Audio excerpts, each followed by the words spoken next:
What's up, everybody? It's your boy, Pastor Cajun. Let me tell you a quick story time. So,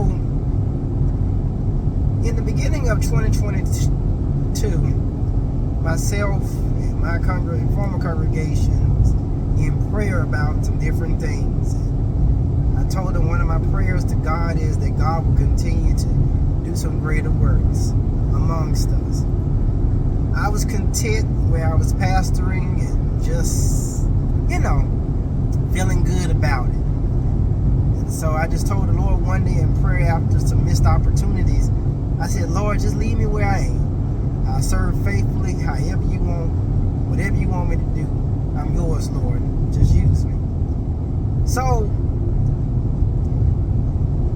a few weeks later, I get a call from a pastor friend of mine who said to me that a church is without a pastor. I said, oh Lord, I hate to hear that. And when they told me what church it was, I was in shock because I didn't hear and I didn't know what had transpired and what had happened. So needless to say, I was still in shock. But the man said that I'm giving your number to somebody, and they're gonna call you because I want you to go preach at that church.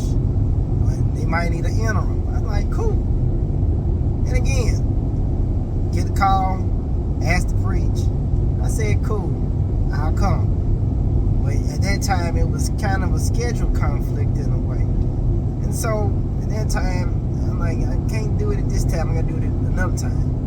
And he said, well, we're gonna have it at that time. I said, okay, cool.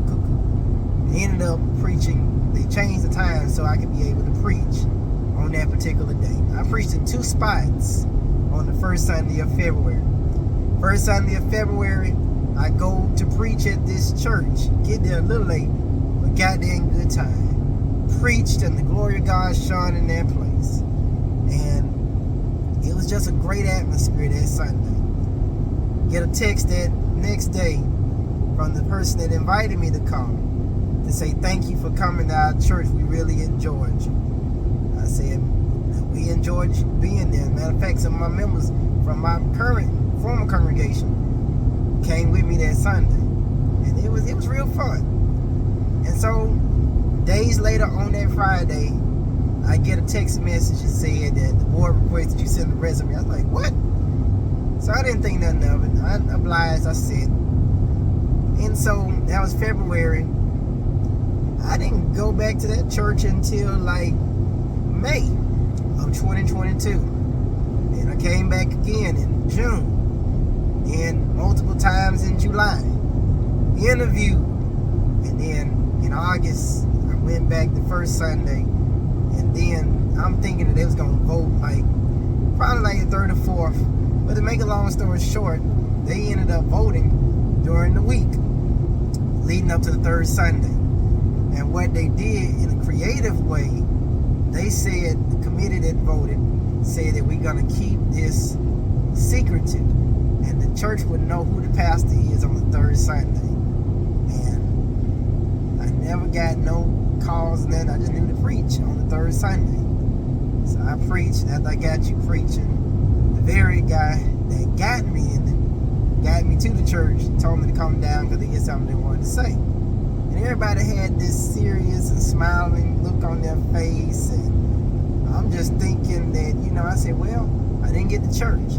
But they was thanking me for, the messages and different things and all of the above. And they gave me a bag. And in the bag, it had a shirt and it had a cap. Now, the cap had my name and stuff on it, but I couldn't really figure the clues out.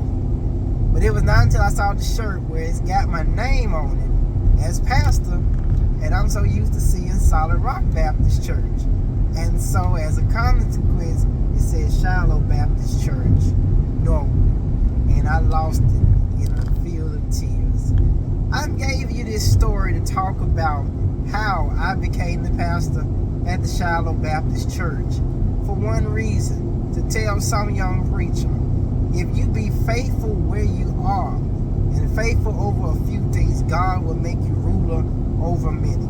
Trust you me, pastoring Shiloh is not an easy assignment, but it is an inevitable assignment. It is one where I pray constantly every day more than I've ever prayed. It is one where I love hard and show that love in tangible and expressive ways. It is just a wonderful thing when you can be in the right place at the right time doing the Lord's work. And I just wanted to take a journey to when it happened, how it happened, and let somebody know that if you be good to God, God will be good to you. If you honor God, God will honor you. And young preacher, all I want you to do is stay faithful. The word faithful. If there's any word that you need to remember in your vocabulary, remember the word faithful. Because if you are faithful over a few, God will make you ruler over many. I've seen what God can do within 1 year. And I know God is not through. He got more ahead of us than what's behind us. I've seen people come back to the fold, but more so new converts. We've had over 90 to join, but out of that, I've seen, guess what? Right at 49 now that have gotten saved. They've gone into the waters of baptism. And so it is no secret what God can do. What he's done for others, he can do for you.